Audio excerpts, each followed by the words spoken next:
Oh, look at that.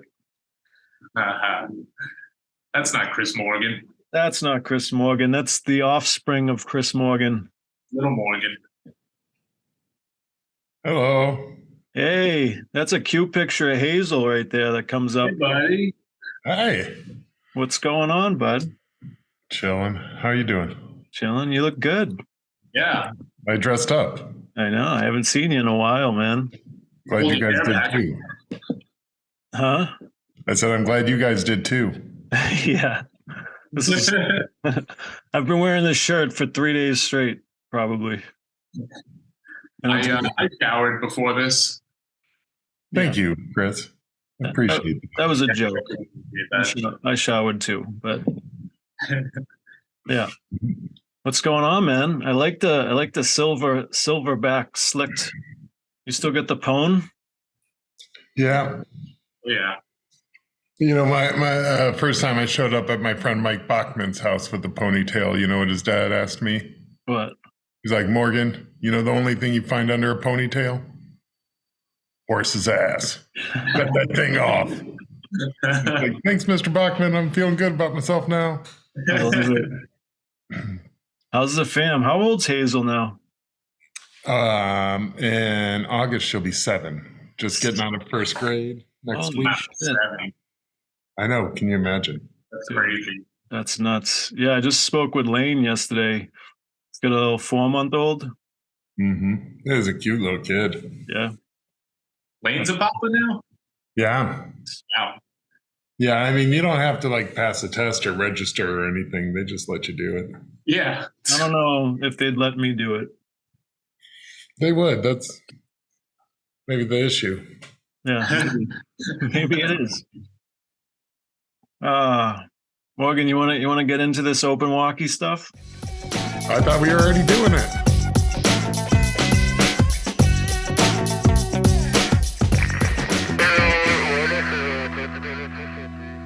You kidding me? This is the honor of my lifetime to be invited to this. Yeah. I mean, you were our number one when we started this thing. We just were always nervous to ask you because we thought you were going to make fun of us. I mean, that's probably true, but you know, just for the normal stuff. Yeah. All right, we're gonna get into it. All right. This is Open Walkie. I'm Tony. Got Mr. Rags over here, and we're with husband and father Chris Morgan, co-owner of TVBOY LLC, which everyone probably listening has played with before, and Tech Soup on set, still doing it. Here and there. King. Yeah, man. How did you start in it? Because you didn't go to school for TV or anything, right? No. I got a degree in history and a degree in art history, which of course leads you right into television. Yeah. I worked on a couple. Out of college, I moved to Atlanta and was working in concert venues and ran across an opportunity to work on a couple indie like feature films, and I loved it. So when I got a little sick of the music business, because it's a pretty weird show there, I was like, okay, let's try the TV thing, and moved up here and started PAing, and you know, one thing led to another sort of thing. My first gig, I moved up here with 10 days of work promised to me, but they said that the show was shorthanded and they were going to hire some more PAs. So I was like, all right, at worst, this will be like a little working visit to New York, and at best, maybe I'll get a job. And then that ended up going for 9 months. It was like a magazine show for the Metro Channel, which was like local New York cable. Okay. I mean, kind of like a Spectrum channel, but not quite like that. Like a New York One. Yeah, like New York One's kind of like younger cousin who doesn't really get invited to all the family things. Yeah. Or like, what's the other? There was a local channel in Staten Island. It was called CTV. You ever hear that? Oh, yeah. That's like public access, I think. Yes. Yeah. Yes, exactly. So yeah, this Metro channel lives somewhere in between public access and something that somebody would watch. They had this show Subway Q&A, which was probably the most popular show, and they would just do like man on the street interviews of people on the subway platforms about anything, you know. Yeah. Like, what do you think about Giuliani's, you know, jaywalking? And then people just go off one way or the other. And when I talk to people, I'd be like, this is where I work. They'd be like, eh? I was like, you know, like the Subway Q&A channel. And they'd be like, oh, I love that show. Cool. That would be pretty awesome to bring back. That sounds like an awesome show, actually. Like, oh yeah, people talking about all of them right now, like all the people on the subway about all the stuff going on right now. Yeah. Funny. Yeah, that's funny. There'd be a lot to unravel there. Yeah. There you go, Tony. Now you're gonna get some characters on the subway. Like that's the place to really find the colorful characters in New York. Good Lord, yeah. When I come back, you'll just find me in the subway just asking people questions. But I don't have a platform to put it on. We'll put it on open walkie. Maybe people watch. Well, it's not even plugged into anything. There's this crazy guy on the street with no. He's got a tail not plugged into shit. I would definitely shoot that show. Oh yeah, just let me know when and where. What do you mean you got a platform? You got a subway platform. Oh, true. Mm-hmm. That would be the best. Anyway, dude. Yeah, like what else after the subway? Oh, so after the Gotham TV show, that's when I started doing the hidden camera nonsense. Me and Andrew Lane, now my business partner, we jumped on this VH1 prank show called Sledgehammer. And that was all kind of like, all the pranks had to have some sort of musical tie-in, sort of. Not really, but sort of. And that's what made it a good prank for that show and for VH1. And that was 9/11, like September 11th happened during that show, which is pretty wild because it's like the week before, if the cops got called on us and like come and bust up the shoot, high fives all around. Like that's what everybody wanted. Like, isn't that great?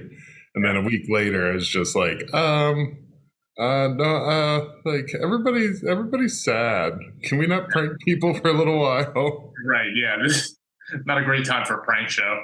No. Yeah. And I remember shooting segments before like Letterman and like the late night shows started telling jokes again. You know, they had like 2 or 3 weeks where they did shows, but there were no jokes. You know, it was just like, oh, we're all sad together.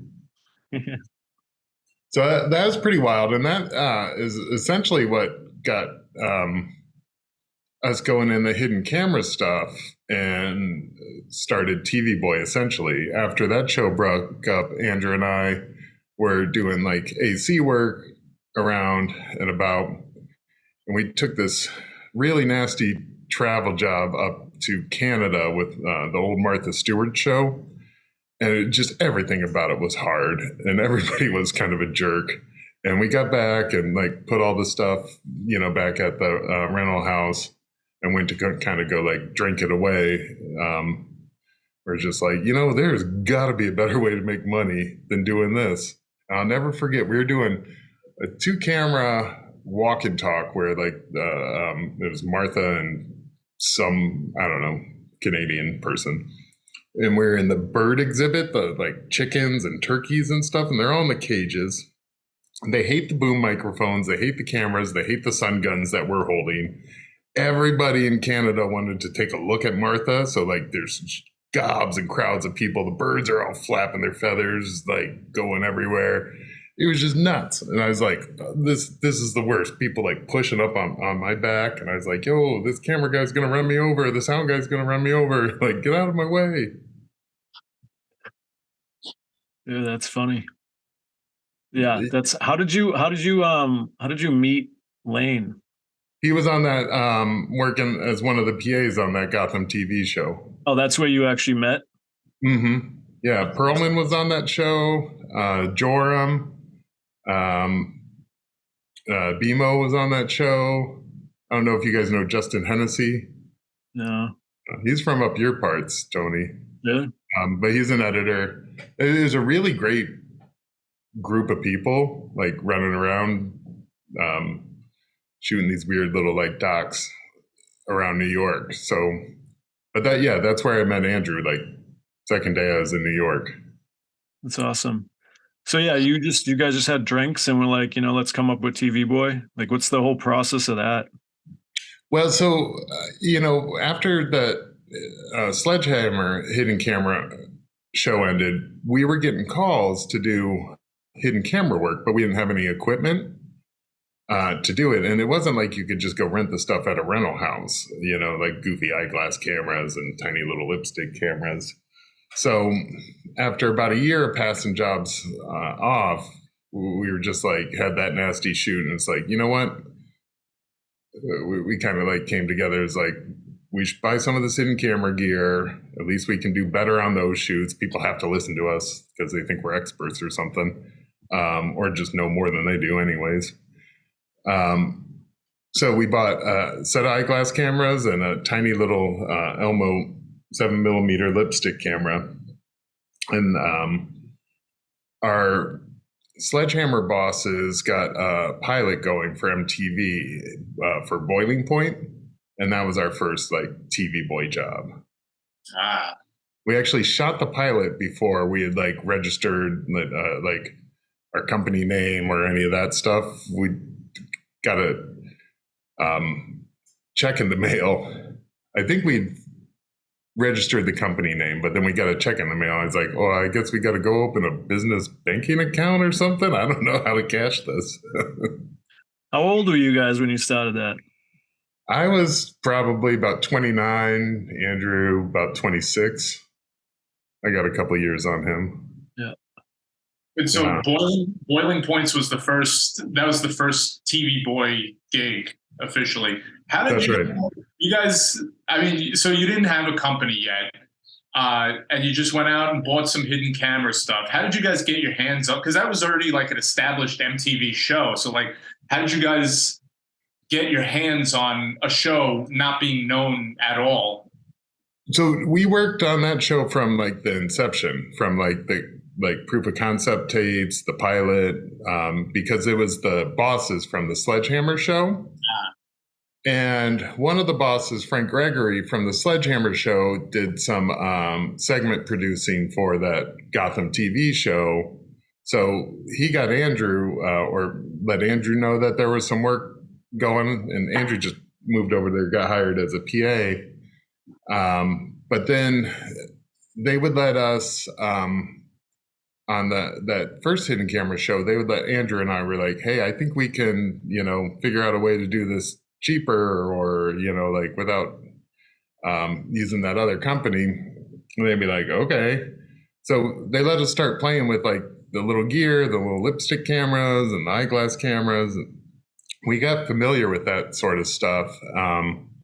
And in the meantime, there was this Party Crashers show in between Boiling Points and Sledgehammer. And they hired Andrew to help them with the hidden camera stuff. And they wanted to buy all the stuff. So he did all the research, like on office days with them, and figured out where to buy all the stuff for them. They were supposed to sell it to us, but then they never did. But at least all the research was done. So when we wanted to buy, we were like, okay, I guess we go to these places, and but we were just figuring it all out, like little bit by little bit. We had no idea what we were doing at all. You guys, like, did you just have a bunch of money saved up that you could buy this gear, or did you have to take out a business loan? Oh God, no. Andrew had a little bit of money. I had a little bit of money. He borrowed some from his dad, and I borrowed some from a friend. So the whole thing got started for $16K. Wow. Yeah. Okay. Yeah. When was it until you guys were like, yep, this is a thing, like we're gonna stick with it and make it TV Boy? Yeah, so that Boiling Point show ended up running for 2.5 years. And you guys know in like the production world that's kind of a lifetime and a half. And then we had split ourselves up and done a couple other shows. We did like a show for Nick at Night, where it was like parents setting up their kids to be pranked, and some other like kind of one-offy stuff. So we're like, oh, okay, this will probably keep us busy. At first, when we thought we'd just be like kind of owner operators and it'd come up sometime, but really by the end of Boiling Points, we knew that like, oh, this is what we do. But at that point, it was still, that's right when I started to do Tech Soup jobs. So like that kind of fit together nicely, and the kind of gear that we would need for the hidden camera stuff and for the Tech Soup stuff that started to overlap a lot. And that's when we were getting both those kind of jobs a lot. And you're like, oh, okay, this is a full-time thing. One thing that Andrew and I did early on is Monday through Friday, if we weren't working on set, we just went to wherever our office was, and we just went to work, whether, we were getting paid for it or not. It was just like, today's a work day, so we're going to go to work. And that really changed, I think, the mentality the most, because you weren't just killing time in between jobs. You were like, okay, what can I do? How do I keep moving this thing forward?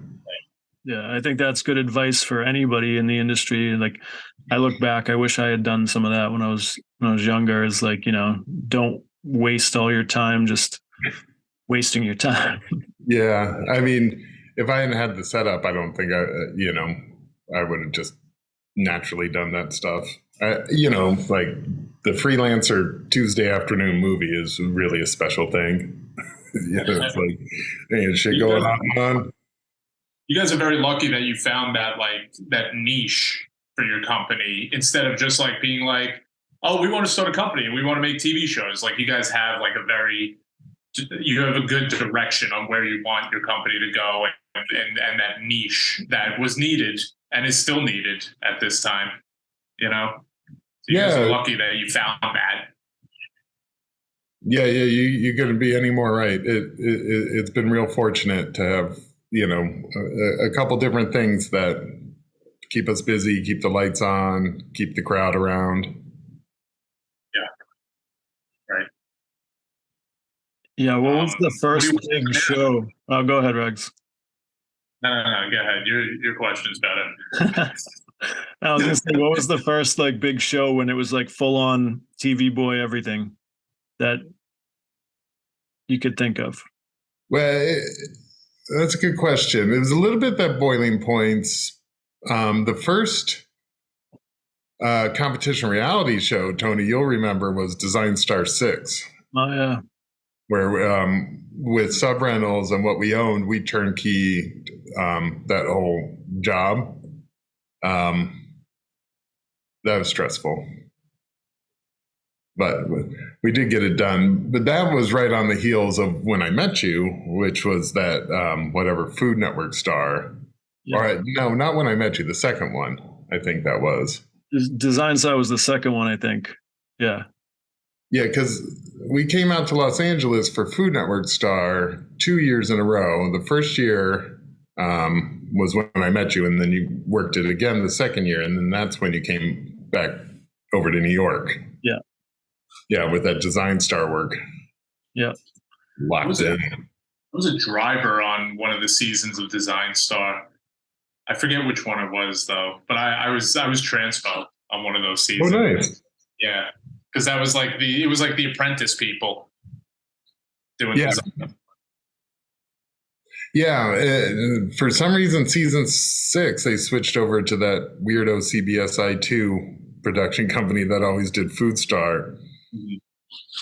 And I remember the main dude there, Hal Lewis, telling me, he's like, we got this show. It starts a week before the Food Star ends. And he pulls out this calendar and he's like, here's when you're working. And he just goes, right? Yeah. And like circles like 2 months. Yeah. Like, oh God. I remember Design Star with, I think it was Design Star at the end of the show, they pulled out a big truck and they had like furniture and just everything for the crew to just go nuts and like put your name on. Like there was like Post-its and everything. Do they even do that anymore? Because I haven't worked on any shows where they, besides like food shows where they give like a pantry and camera operators never get anything because they're always shooting. Yeah. Yeah, same here. I'm only on the food shows and the pantry thing. And I like the free food, but yeah, there's just kind of, there can be like a feeding frenziness to it that I don't want to. No, me neither. It's like, I don't know, if no one wants that thing, I'll take it, but I'm not going to elbow anybody out of the way to go get it. Yeah.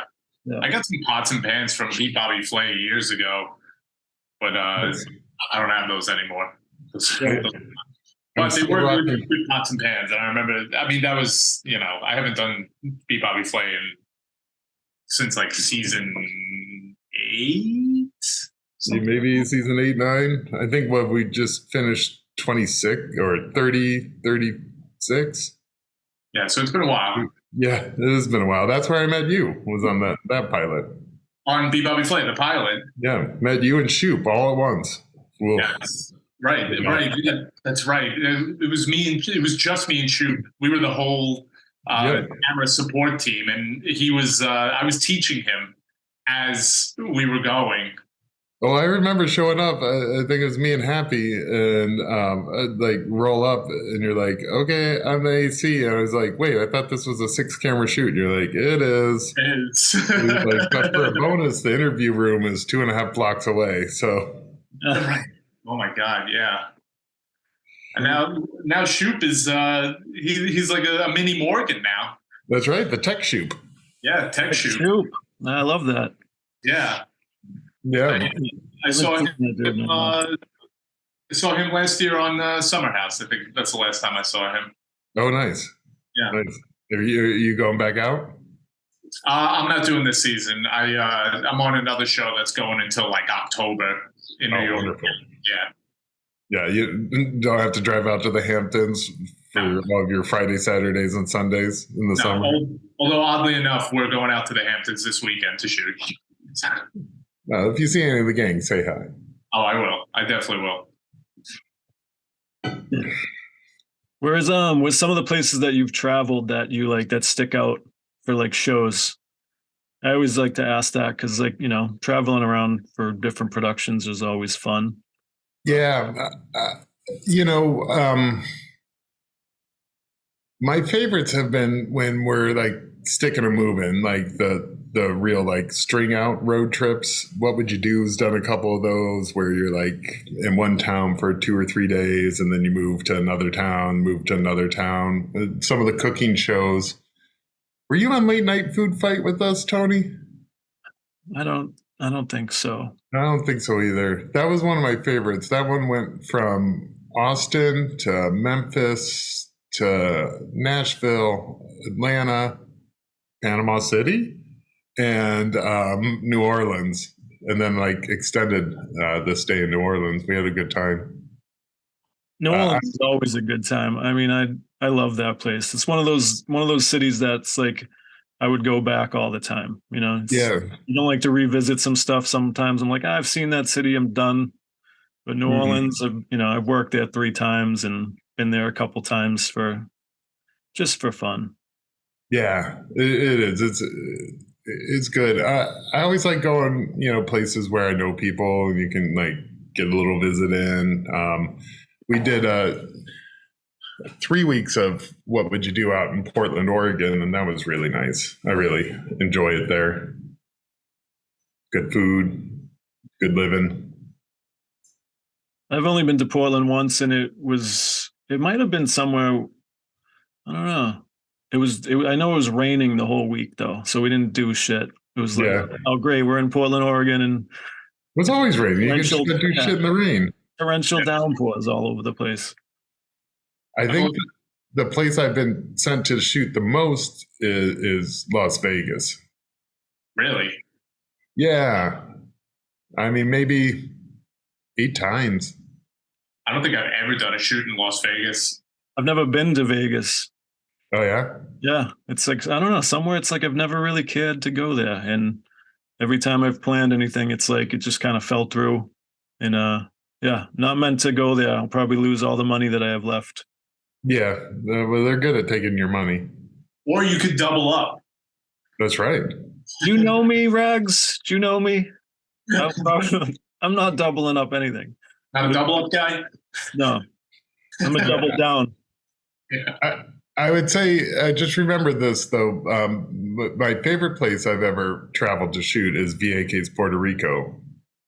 And it was my first time ever going there. First or second time going there. First time, yeah.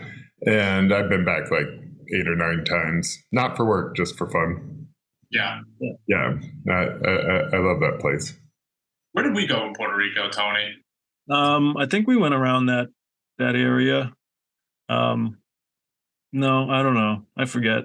I think it started with a K. Vieques is a little island off of the main island of Puerto Rico. Yep, we didn't go there. No, I remember the bioluminescent bay. That was my favorite part of that trip. It was magic. Yeah, that stuff is out of this world. Yeah. Well, we went there on a kayak, and the guide was like, "Yeah, jump in, don't worry about it." And we ended up getting like stung by something. Oh yeah, because they were the red ones, huh? Yeah. The red ones will sting you. The green ones you can swim in. We don't know what color was. No, it was green, but yeah, I don't know. No, we heard. I remember when we would go underwater, we would hear this it sounded like electricity. And it scared the shit out of us, and we all jumped in the boat. We all just struggling to jump up on our kayaks, and yeah, man. What else, Morgan? Yeah, what's with the tech soup stuff? Like, when did you get into that really? Like, when you yeah, fuck it, I'm gonna be a tech soup. And I would say, apart from the hidden camera stuff, my first competition reality tech soup was this comedy. Well, no, it wasn't comedy necessarily. It was called Better Half, and you had to. It was like 2 wives or 2 husbands would have to compete to learn up the job of the person they're married to or their partner. And our first shoot, both of the husbands were comedians, so they had to the wives had to learn a 5-minute or 3-minute set or something like that. And I think there's another one where it was chefs and stuff. They were shooting on the Panasonic, the DVX 100Bs. And the hot thing you could do then was, if you had a Firewire 400 cable, you could jam time code between the cameras, and you knew this long, elaborate menu trick. Yeah. And that's why that camera was used on that show. It's we can jam time code, but 6 operators just holding these little things like that to shoot a competition reality show. And I don't know, it was a mess. But back in the day, to set up the video village, it was all 8-inch CRT monitors that would come in these half-rack cubes. Just such a large footprint. Everything took forever. Yeah, giant cases, rolling cases everywhere. Yeah, and then the wireless was just bonkers. When I first started, they weren't combining in diversity, so you'd be flying an antenna for every single thing, and those shows were wild. Those competition reality shows, the things we were asked to do. Yeah, I remember in Miami, the Food Star in Miami. Yeah, one of the most memorable shows I think of. I was like up in trees, like running antennas for you, like climbing trees, like doing some shit on the fly. Yeah. You look back, and as much as like, like it was such long hours and just mayhem, it was pretty fun though. Like, I don't know, like, Oh yeah, those shows were fun. They were wild. I remember that in Miami being at that Pinecrest place, and we were there forever. I mean, it was a 21-hour day. It was ridiculous. But Tony, you were off. I sent you to go set up like the projector for the big finale, and they were going to do playback or whatever. And this giant like screen that they had at that petting zoo or whatever weird bird farm we were at. And I was like, Tony, you go set up this projector and don't ask me any questions. I've never seen this projector. You've never seen this projector. I don't know anything about it. You don't know. Just push buttons until it works. Figure it out. Yeah. I was just like, oh God. Yeah, that thing was a beast. Yeah, but like, yeah, it was, I mean, I think that's the fun thing about tech and like all the evolution of gear and stuff. It's just like they throw some random shit at you and you got to figure it out. Yeah. Yeah. I do. I like the troubleshooting, the problem solving, and it's like, okay, what do I have here? What's the best thing I can make happen for them? Why didn't they tell me about this earlier? Why didn't they tell me about this a month ago when we were talking about it? They just threw it in. Yeah. And yeah. What's so like, I mean, clearly you've been dealing with tech and like TV Boy for what, 30 years now or something, like 20. Yeah, this earlier this April was official 20 years for us. That's awesome. Congrats, man. Thank you. That's a huge milestone. Accomplishment. Yeah. Yeah, who can believe it, huh? Yeah, it's nuts. Well, how do you like stay up with all like the like evolving gear? Because like especially now within the last 5 years or so, it's like new cameras come out all the time, new tech comes out, and it's like not not the easiest. No, it's not the easiest to keep up, but that is kind of the job for me, especially. So whenever I can, I go out to the trade show NAB, and you'll learn a ton there. And I probably started going 8-9 years ago, and the one thing is you have your little badge, and whenever you stop by any booth of a manufacturer or vendor, they scan it, and then they get your email address, and then they email you constantly. So I get a lot of like trade emails, like magazines or things from the manufacturers and stuff like that. A little bit of tech talk with the whoever's around, like, ooh, what are you doing now? It's like, what's your new cool thing? And you got to put in the time, though. You have to like want to know, and you have to like read the things, and just kind of like, oh, all right, here's something tucked in the back of my mind. Maybe that'll be useful later. Sometimes it is, sometimes it's not. But the internet's a wonderful thing, like it's all on the internet. What an invention. I know. I wish I'd thought of it. Yeah, we all do. Yeah. Yeah, it's a blessing and a curse, though. It's a lot of distractions. Absolutely. Yeah. What was some of the inspiration and shit that you got to like just get into TV, like in general, from being a history major? Yeah. I mean, I was always fighting to watch as much TV as I possibly could growing up, like hiding in between like chairs and stuff like that, so they'd forget about me and not send me to bed, to stay up late. So I always liked TV.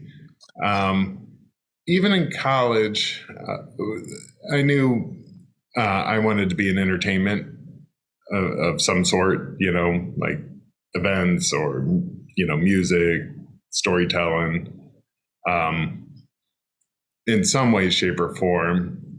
So, I'm the seventh kid out of 8, and I got to see 6 older brothers and sisters go through college before like I ever got there. And I was like, okay, I know what's up here, like you go here, but like it's not training. Like you get out of college and then you got to like go get a job and then they'll train you how to do that. Yeah. So yeah, so it's like, okay, focus on making sure you know how to learn, become a decent writer, because no matter what you do, you're gonna have to like write something to somebody, a letter. Or I didn't know about email yet, but turns out email. Yeah. And when I just got out of college, I was just looking for any work whatsoever because none of those things lead you into anything, and no headhunter was coming after me or anything like that. And the Olympics were going to be in Atlanta, and I had a friend down there, so I was like, you know what, I'll go there and then we'll just see what happens next. I ended up living there for 5 years and doing the live music thing, mostly on the bar side, but and with working the indies down there, I was like, oh yeah, this is what I enjoy. It's, there's some consistency to it, but it's also very random. So like you have a thing that you can keep practicing and getting good at, but the details change all the time. So it's not so dull. What were some of the jobs you had before you got into TV? I remember you saying something about being like a river rafting guide or something. Mm-hmm. I spent a summer as a assistant manager of whitewater rafting outpost. I rarely would do the actual guide work because I didn't know how to guide. I'd never like taken the class and gotten checked out or anything like that. Every now and again we'd run short and I would just do it because it wasn't that hard of a river. But I kind of felt bad for the customers. It was like, ugh. So you give a little safety speech at the beginning of each rafting trip. And, it's like, here's what you do if, you get footlocked or blah, blah, blah, this stuff. And at the end of mine, I would be like, okay, now we can go down the river one of 2 ways. Like we can go the like really safe kind of dull way, or we can go the fun way where we're going to like go under trees and bounce off rocks. So like basically I would name every guide mistake that you could make as a feature. Yeah. And then they'd be like, fun way, fun way. And I was like, okay. And everybody else who knew what they were doing were in this like nice straight line. And my raft is like bank to bank, hitting everything. It was a shit show. But they would always like thank me and be happy at the end. But I did like that work. I could have done, like driving a shuttle through a beautiful river gorge, dropping off and picking up rafts and like saying hey to everybody, the 2-finger wave as you drive into all the other rafting people, like, yo. Yeah. And it was like a healthy lifestyle too. You're like outside and you're working physical, but you never make any money. Like the top guide pay is very close to the lowest guide pay. And, like you just kind of be doing that kind of stuff. A lot of the guides up and down the gorge, they would go work at ski slopes in the winter and just kind of create this like toggle, of seasonal job here, seasonal job there. And it was kind of attractive. I was like, I don't know, I'd be a bum, just live a good life and make just the money I need to make. But then you start thinking about like, well, how's it going to work if I want to raise a family and, like insurance and dumb stuff like that, like the grown-up things to think about. So, that was fun. It had an impact. I'd say my job through like summers and winters in college, me and a bunch of my buddies worked at a poultry chicken processing plant. Really? Yeah. You have a lot of experiences with birds. I know. Too much. At least these ones were dead. You missed your calling. And that was a pretty wild job with like story after story. It was a bunch of us like high school and college age kids, and a bunch of kind of like I don't know, rural rednecky like truck driving types driving the trucks. Then a bunch of immigrants from mostly Southeast Asia, cutting up on the line. But those ingredients made for this weird collection of people, and you found yourself laughing all the time. It's funny. That's checking the poultry place. I can only imagine.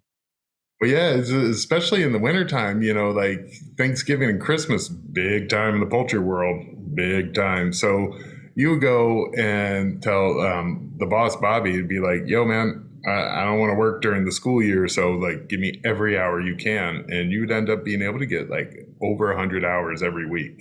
Wow. Like, I think we're averaging around, we'd have contests to see who could work the most, and just get like 110, 115 is insane. It's crazy to have that energy now to do that. Oh God, yeah. It's very depressing though. You go into this like windowless building full of dead birds before the sun came up. You're just sitting there like slinging chicken all day, and then leave and the sun's already set. You're just like, I guess this is what I'm doing.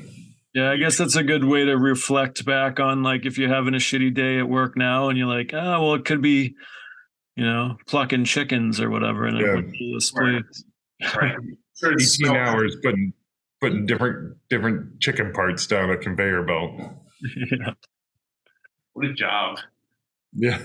It was pretty wild. I still go back and visit though, if I'm home around Thanksgiving, that's where the turkey comes from. I'll go pick it up.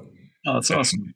They acquired the butcher shop that was always next door, a bunch of years ago. So I'll buy the Christmas meats there, and I just walk right in the back door and just like right past the retail, and then all the new people are like, "Oh, how's that guy?" Just like, out of my way. I know where I am. Yeah, Chris Morgan coming through. Yeah, pretty extraordinaire. Oh, do you know I'm important? Out of my way, chicken worker. Yeah. Would you ever want to move home? Oh yeah, I have a lot of family there. My hometown is a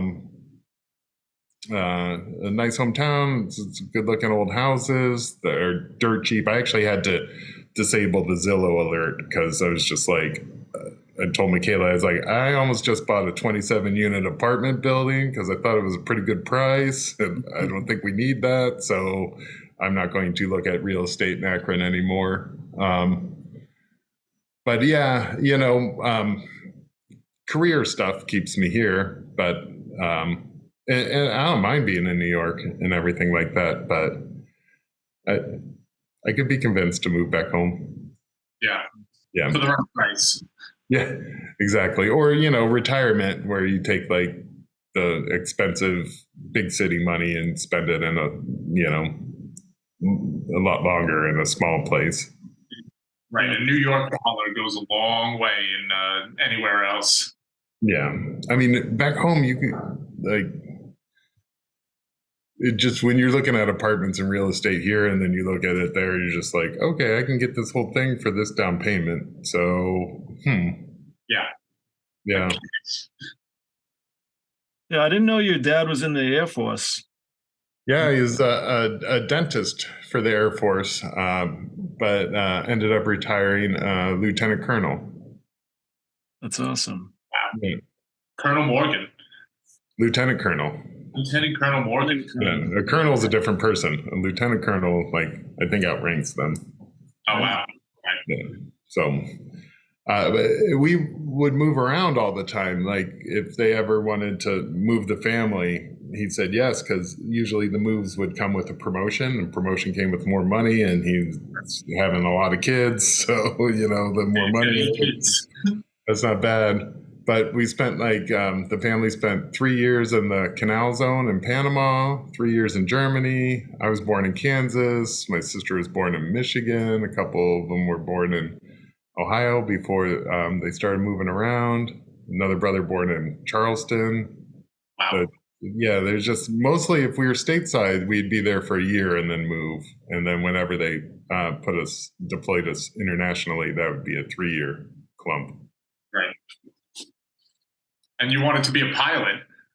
Well, it sounded pretty cool. Like, what kid doesn't want to fly a plane? That was my dream. I wanted to be a fighter pilot. That was like, I was living for that. Yeah. But I didn't want to be a pilot, but I wanted to be in the Air Force. I actually applied and everything. That's a whole different story. But oh yeah, for the academy or just for the just for the Air Force in general. It was a whole thing. A buddy of mine and out of high school, we wanted to do something. So we went into there and we're like, if we get good scores on our tests or whatever, then we'll go in. So I actually got a pretty high score. He didn't. And then so he bailed, and then I bailed because of it, because I didn't want to go in by myself. Yeah. That was the end of that. Boy Tony, I could see it. Yeah. So who knows? You're like pilot sized. I know. I could fit anywhere. Yeah. You can't be too tall to fit. You got to be able to fit in the cockpit. Yeah. I remember looking into like what it would take. I think halfway through high school, I was like, well, let me see what it takes to get into the Air Force Academy, and like got a hold of the information somewhere. I was like, well, I'm already disqualified. Jeez. It was really tough. Because you're too tall?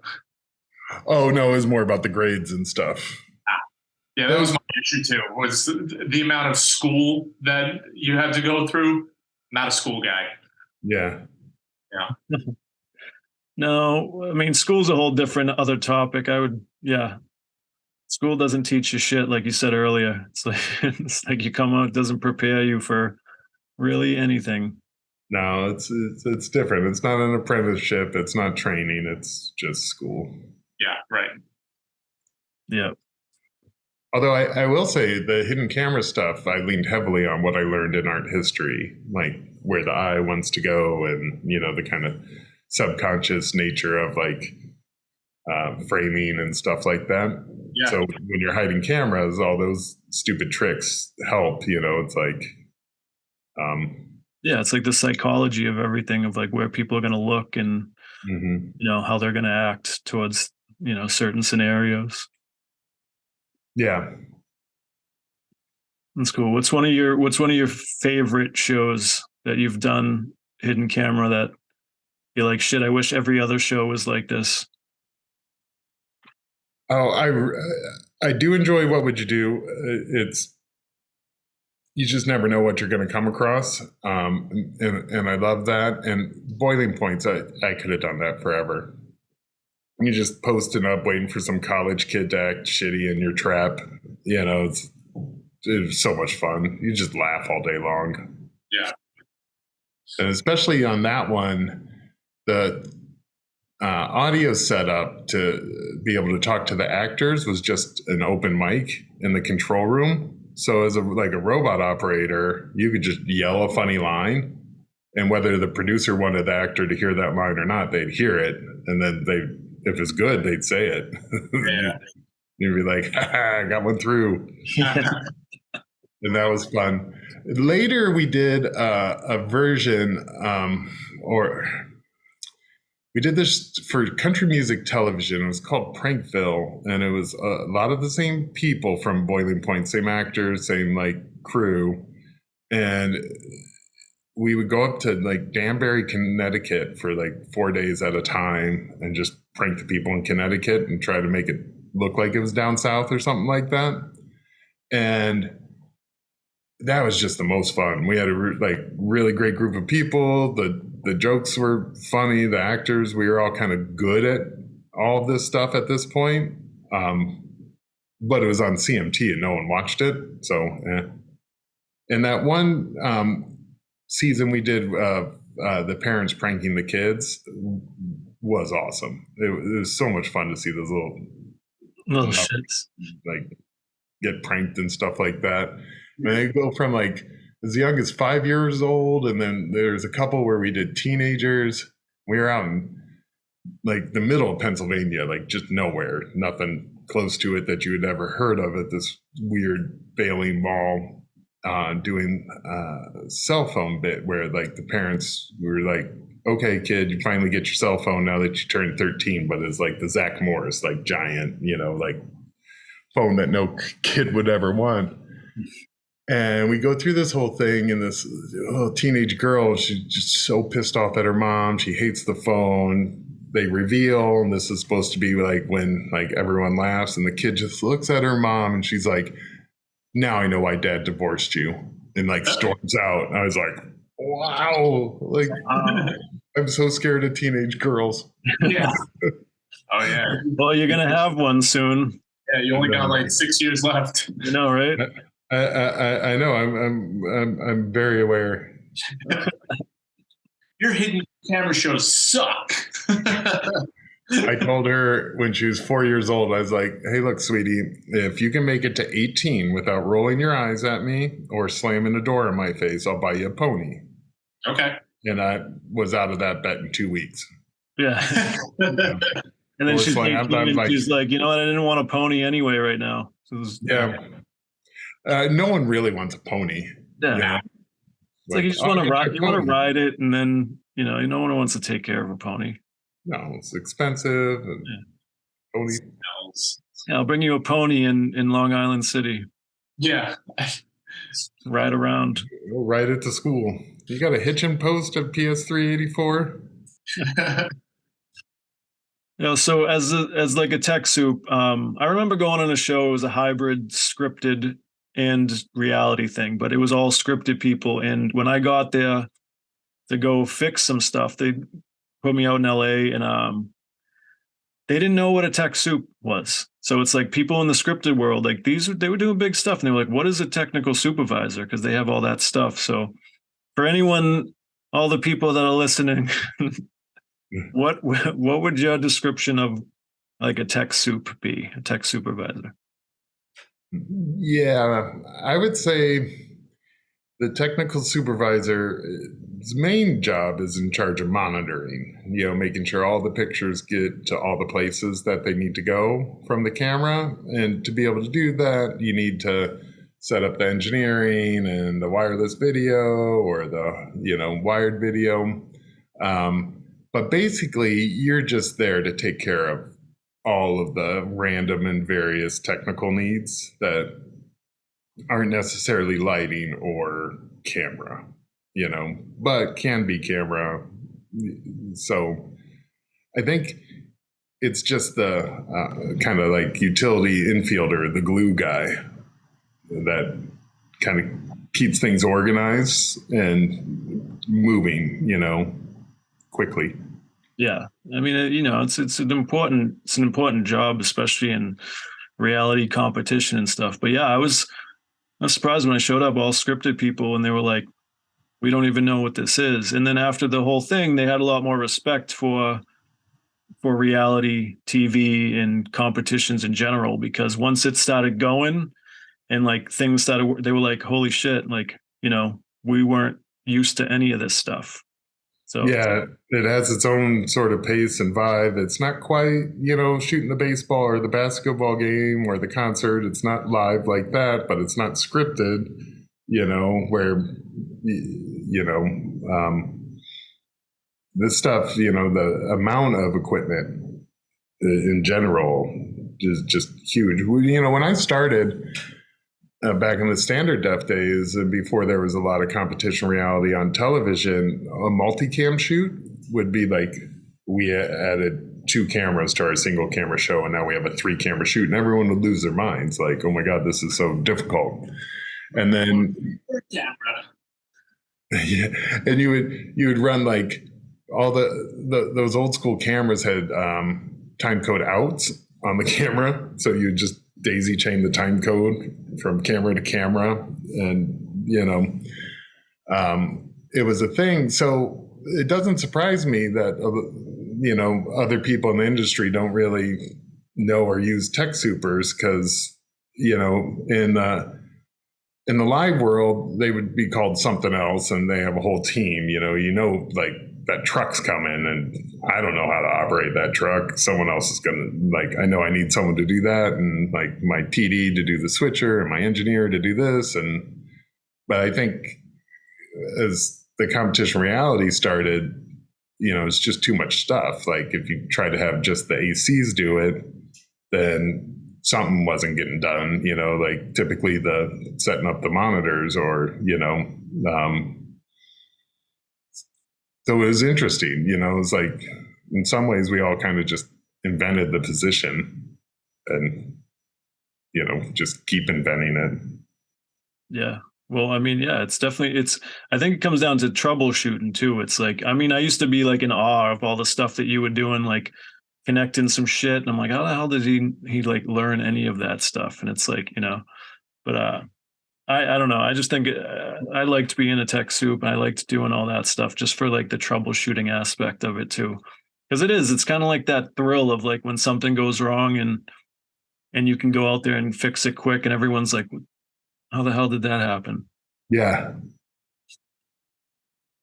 Yeah. Some of my favorite moments like that have just been a kick out of the stinger, the extension cord. But it seems like everything went wrong because the whole control room powers down. And then, you're just like, well, if all these things are off, well, it has to be the thing at the wall, Yeah. And then you plug it in real quick and everything comes back on. They're like, wow, you're a genius, And you're like, well, actually, I'm an idiot for not taping that off, but I'll take it, Yeah. My favorite was the space heaters. The space heaters during the winter are always a culprit of everything. Yep. Some producer in the corner that no one really sees in the back corner is like plugging in this little space heater to heat up their feet. Yep. And then it's like, what happened? I remember that happened a couple times. Half the control room is just like, no one knows that the space heater is plugged in because it's like underneath a table, like plugged into some weird power strip that nobody sees. And well, yeah, and they do it all quiet so they don't have to like try to share it with anybody. Yeah. Yep. Did anyone plug anything in? And they're like, no. Yeah. But my feet are nice and tasty. Yeah. Space heaters and hair dryers. Oh yeah, hair too. What's some of the stuff that you would change in, the freelancing type TV world if you could? Or what do you think needs to change? Oh, it'd be lovely to get a hold of these hours. A 10-hour guarantee to me seems like plenty. And you get on a show that's shooting 12s and running 5 days a week. It's like, okay, that's 60 hours. And then we're going to run over a couple times. And it's just a lot. Or it'd be nice if there's just, I think, more openness to trying to figure out more humane ways to do everything. And, it'd be nice if people could be with their families or be able to take time off, be able to get sick, all the kind of freelancer things. Our industry isn't doing anything really special to look out for it. Health insurance is nice too. Yep. Yeah. And, it's like you go on a job, there's not like another tech super. So like you're sick. You're like, oh, I probably shouldn't go to work today, but no one else there knows how to run any of my machines. So, I mean, since COVID, we've been trying to, and I think the industry's loosened up a little bit about like, nope, if you can't do all 172 days of this job, I'm going to hire someone else, and they like, you can kind of have some personal time now a little bit more. And I think if you're smart and you're a department head, you're planning some sort of redundancies, or you had to in the years past. I see no reason to stop, I always try to have the technical assistant on the job. And when you do, you just make sure that they know how to do stuff. Just teach, as much as they'll want to learn, just keep teaching. Yeah. I always loved that about working with you is like, you always cared about, people learning shit. Like, it wasn't just like do it and whatever, but it's like you would try to teach as much as possible. And, yeah, that probably is the maybe one of the better answers to like what inspires me is that, you know, I do that. I like teaching. I like, you know, people who are curious and want to learn. I like that energy. You know, I had to teach so much of this just to myself. And it's like, well, why don't you just make it easier for the next person? And then they can make it easy for other people. And like, things can just be easier. It's all right. You know, like if someone's coming for my job, they can have it. Really? I'm tired. Right, yeah. They're going to have it forever, you know? Nah, yeah. In the end, though, like all that has really, you know, that like someone coming for your job is just so not a worry for us. Like we just teach as much as possible, and then people bring jobs to us, you know, so it increases the amount of jobs. It has always been interesting, you know, like when we got our first bit of helpers at TV Boy, I was like, oh, okay, great. These will be my next tech subs. And then, you know, some people leave the business, some people go off to be a DP, you know, and for a while I was a little bummed. I was like, I'm putting a lot into, you know, all these people, and then they just leave me. But then those DPs or camera ops became DPs and directors, and then they started pointing business back to us. And I was like, oh, okay, I see how this goes. Like you do the right thing because it's the right thing, and then good stuff will happen, you know, but it might not be obvious at first. Right, yeah. You got to play the long game. Yep, always. Yeah, for sure. Yeah, that makes sense. Yeah. Any advice? I mean, I know you've given me a lot of advice throughout the years with everything, but any advice for people coming up in the industry, like that are just starting out or in general? Yeah, my general advice is just to, for any young person, is to help clue them in just how much of this is like a personal network game and how much like work breeds work. You know, the more you work, the more you will work. And, you know, at first I always recommend not being too fussy about what kind of jobs you take. Take everything you can get your hands on, but then start to, you know, point yourself to where you want to go. And of late, I don't mind telling them that I think it's a young person's game. So get in there, make your mark, and all that. And at a certain point, you'll be old and tired, and no one's going to want to work with you anyways. Curmudgeon-y. Yeah, exactly. And invest in yourself. You know, like people aren't going to do things for you. You know, you need to be learning your craft on your own time, as well as like at work. Ask a lot of questions. First thing to learn is how to recognize when to ask a question and when not to ask a question. Once you learn that, then ask a lot of questions and, you know, try to help people. Nice.